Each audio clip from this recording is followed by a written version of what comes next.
سلام الله عليكم شباب، وإن شاء الله تكونوا في خير وصحة وعافية. اليوم نتكلم في موضوع في غاية الجمال وفي غاية القوة. إن شاء الله استخدام الكيبورد الخاص بسامسونج، وأيضا مع فوائد عظيمة باستخدام القلم الخاص بسامسونج. طبعا الكلام الذي بنقوله بيكون فيه كلام يستحق ان احنا نشكر شركة جوجل وايضا شركة سامسونج على التنافس في الخدمات الذكية الذي احنا بتعمل نقلة نوعية في حياتنا لو فعلا واكبنا هذه الخدمات. طبعا اذا لم نواكب هذه الخدمات فاحنا بنتدهور او نتطور اذا واكبنا الخدمات الحديثة دي بتقدمها الشركة هذه. فعلا تستحق الشكر، ولازم ان احنا نستفيد من كل الخدمات الذكية التي بتقدمها الشركات العظمى ونستفيد من خبراتهم ايضا. طبعا شركة جوجل يعني مجرد ان حد يتأمل فيها من خدمات يوتيوب، من عدة خدمات، يعني تلاقي ان شركة فعلا بتغير في هذا العالم اشياء جدا قوية، وتستحق ان الكل يتابع الاستراتيجيات التي بتعملها، وايضا يتعلم من الامكانيات الذكية التي بتواكبها اول باول. اليوم احنا بنستخدم الفوائد عظيمة في كيبورد سامسونج. طبعا التنافس العظيم في جوجل وسامسونج يعجبني جدا، وأواكب هذا الأحداث لأنه في فوائد عظيمة جدا واحد لما يتابعها ويواكبها. طبعا من أجل ما نطيل، احنا بنتكلم اليوم على فوائد استخدام القلم و... وأيضا استخدام الكيبورد واستخدام القلم مع بعض في تطبيق إدارة المعرفة. طبعا من الممكن أن احنا نذكر فوائد استخدام الكيبورد عبر الواتساب ونتكلم، بس الأغلب بيروح ذهنه أنه ممكن يستخدمها في الواتساب وخلاص. لا، احنا بنطبق في تطبيق إدارة المعرفة بحيث أن احنا نستفيد فوائد عظمى من استخدام الكيبورد وكل أدوات الكيبورد، وأيضا فوائد استخدام القلم والكيبورد مع بعض لنعرف فوائد عظيمة جدا. طبعا مجرد نحن نفتح الكيبورد او نفتح الرابط الخرائط الذهنية بيكون في اول تعليق او في الوصف. طيب احنا بنيجي مباشرة ننقر على تطبيق إدارة المعرفة. طبعا الكل بتطبيق إدارة المعرفة تقريبا في سلسلة الخرائط الذهنية تكلمنا عنه في الدرس الثالث عشر والرابع عشر والخامس عشر، يعني دروس جدا مفصلة. وفي الاستفادة من تطبيق الخرائط الذهنية والسيرفر المجاني وكل هذه الأمور موجودة في السلسلة الخرائط الذهنية 13 و14 و15. أيضا إن شاء الله تلاقوهن في وصف الفيديو. طيب الآن بنستخدم الكيبورد. الأغلب بيستخدم الكيبورد الاستخدام العادي الذي يكتب فيه بشكل مباشر. طيب إحنا نتحكم في موضوع تطبيق إدارة المعرفة، وأيضا نتعلم أشياء جدا قوية تغير من نمط تفكيرنا بالعمل التقليدي. في خدمات في الكيبورد موجودة، مثلا لو نقرنا بس على الزر الثلاث النقاط الموجودة في الكيبورد بنلاقي أول خدمة مثلا موجودة هي الكتابة بخط اليد مثلا. طبعا مع استخدام القلم أشياء شيء جدا عظيم ممكن تستفيد منه. مثلا مكتوب أي شيء أنت تحتاج، يعني مجرد أنك تكتبه بالإنجليزي أو بالعربي مثلا. يعني ممكن نعمل مثلا حقل جديد ونكتب مثلا حتى بالعربي مباشرة مثلا، لكنه يشتغل معاك بشكل جدا جميل وفوائد عظيمة جدا. وبتطبيق إدارة المعارف بتكون الفوائد أقوى وأعظم، خاصة في موضوع تعلم اللغة الإنجليزية. موضوع تعلم اللغة الإنجليزية ذكرناه في درس خرائط ذهنية رقم 15. إن شاء الله تتابعوه لأنه جدا مفيد في موضوع تعلم اللغة الإنجليزية. الخدمة الثانية التي ممكن ان احنا نتعرف عليها مثلا في خدمات الكيبورد، في معانا إمكانية بحث. ممكن انك تبحث على اي حاجة انت تحتاجها، مجرد انه يطلع لك البحث من كل الملفات الموجودة عندك، من كل الصور، ايضا من كل الاسماء اذا كان في اسماء، من كل المواضيع التي تحتاجها. شيء جدا جميل وقوي بتستفيد منه بشكل جدا كبير. طيب الخدمة الثانية طبعا بتلاقي البحث. بعد ما تنقر هذا بتنقر عملية البحث، ويكون بعملية البحث وعملية النشر المباشر لها. مثلا احنا لو نحتاج نشارك حاجة مباشرة ننقر عليها مباشرة.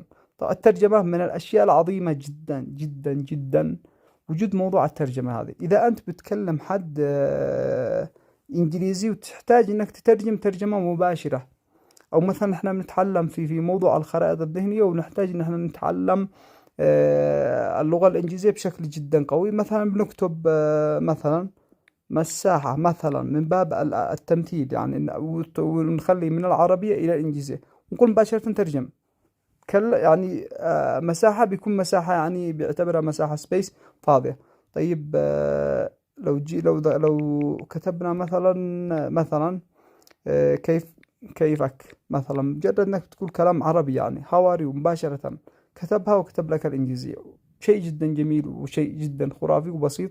وفي نفس اللحظة مع تطبيق إدارة المعرفة تتعلم إنجليزي وتتعلم أشياء جدا خرافية بما تعنيها الكلمة من معنى. بنجي للخدمة الثانية. لو نقرنا على الثلاث نقاط، في معانا سامسونج باس. مجرد انك تدخل الباسورد بيكون في معك مساحة انك بيكون معك مساحة انك تضيف ملاحظات بحيث انك توصل لها لو كانت باسورد او اي شيء مهم بشكل جدا سريع.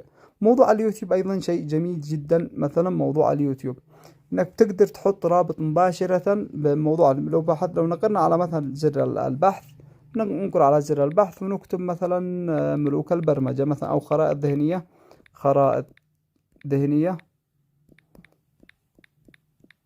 ملوك البرمجة مثلا. بنعمل عملية بحث مباشرة، بيبحث معنا. مجرد نحن مثلا لقينا الفيديو المطلوب بنعمل مثلا insert child، عفوا بنعمل عملية يوتيوب ملوك البرمجة مثل ما ذكرنا. ننقل خرائط ذهنية ملوك مباشرة، ننقل عملية النقرة مباشرة بيجيب لنا الرابط الخاص فيه. وأيضا في موضوع خرائط الذهنية بيكون الموضوع جدا قوي ومفيد. مثلا نحط فيها سلسلة دروس مهمة ونرتبها ونسلسلها أفكار جدا جميلة. وأيضا أكيد نحن معروف نحن بنخزن هذه الخرائط الذهنية ونقدر نشاركها أو نخزنها لنا نستفيد منها في الأيام القادمة. حلو، ندخل إلى الخدمة التالية. طبعا كلام جدا قوي والكل إن شاء الله يستفيد من هذه الأمور. طبعا الكليب بورد هي عبارة عن كل ما تم نسخه بالسابق. البعض عندما ينسخ آخر شيء يتوقع أنه خلاص مش مستحيل أنه يرجع لكل ما نسخه بالسابق. لا، في موضوع معانا الحافظة أنت تدخل فيه وترجع لكل حاجة أنت نسختها بالسابق بشكل جدا جميل. يعني كل ما نسخته بالسابق تلاقيه موجود عندك، يعني شيء جدا قوي وجميل. موضوع تعديل النص من الأشياء جدا جميلة. إنك ممكن ممكن تحدد أنت بشكل بتنقر على النص الذي تحتاجه.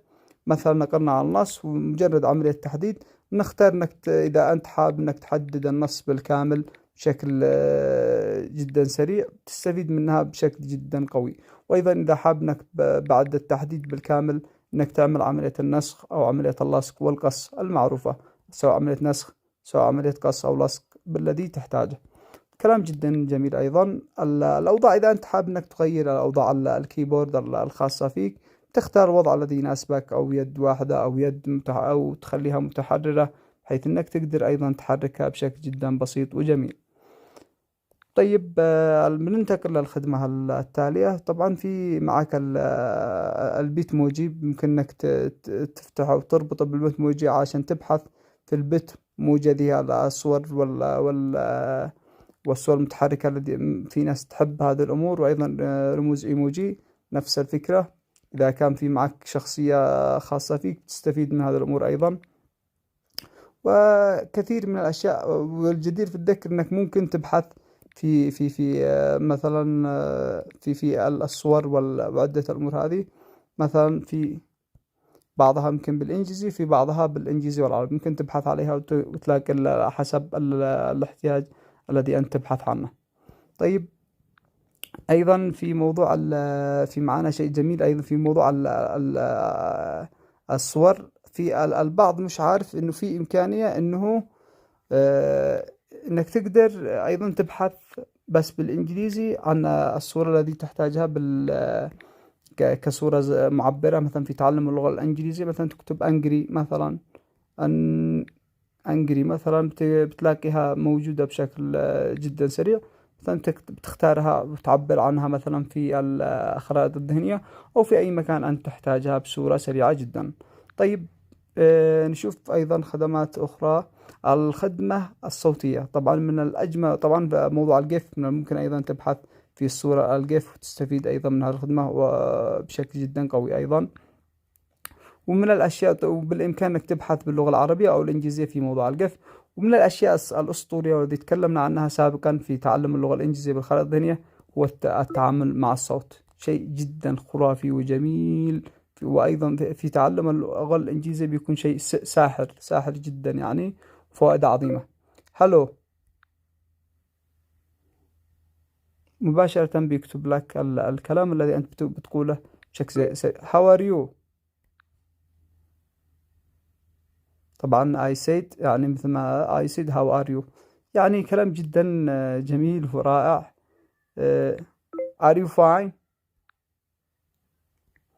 تلاحظ انك ممكن تتعلم لغة انجليزية واشياء جدا عظيمة بصورة سحرية. طبعا ايضا نذكر موضوع القلم الان. لو حبيت انك تتعلم ايضا موضوع بالكيبورد والادوات القوية اللي ذكرناها، وايضا تحب انك تضيف موضوع القلم باضافة مثلا الترجمة، ذكرنا في درس منفصل فوائد استخدام قلم سامسونج في درس منفصل لكل الخدمات. ولكن بنذكر الآن في موضوع الترجمة ممكن نتعلم فيه أيضا بشكل جدا قوي، كوننا ذكرنا موضوع الكيبورد والكتابة بالكيبورد وأيضا تعلم اللغة الإنجليزية. ممكن إنك تتعامل معه كنص أو تنقر على النص التي، تنقر على حرف التي من أجل إنك تتعامل مع جملة بالكامل. مثلا مجرد إنك تعمل مثلا الجملة بالكامل، تأشر على أي جملة أنت تحتاج ترجمتها، تلاقي أنه بيترجم مثلا الشكل الحالي، ترجم لنا النص بشكل كبير. ممكن انك تحدده وتصغره بشكل انه هو يتحدد معك بالمكان الذي انت تحتاج له ترجمة. مثلا هل are you fine، وتقدر تسمع الصوت Are you fine؟ بشكل انك تحب انك تتعلم انجليزي مثلا تقول الكلمة وايضا تكتبها، واذا حاب انك تسمعها مرة اخرى باستخدام الترجمة بالقلم بيفيد بشكل جدا قوي. وهذا الامور ان شاء الله تكون مفيدة لكم، ونكون يعني حطينا بذرة جميلة. ونشكر اليوتيوب إن احنا بنقدر نحط رسائل مهمة في اليوتيوب، إن شاء الله تكون لكم الفائدة. وإلى اللقاء في درس قادم إن شاء الله.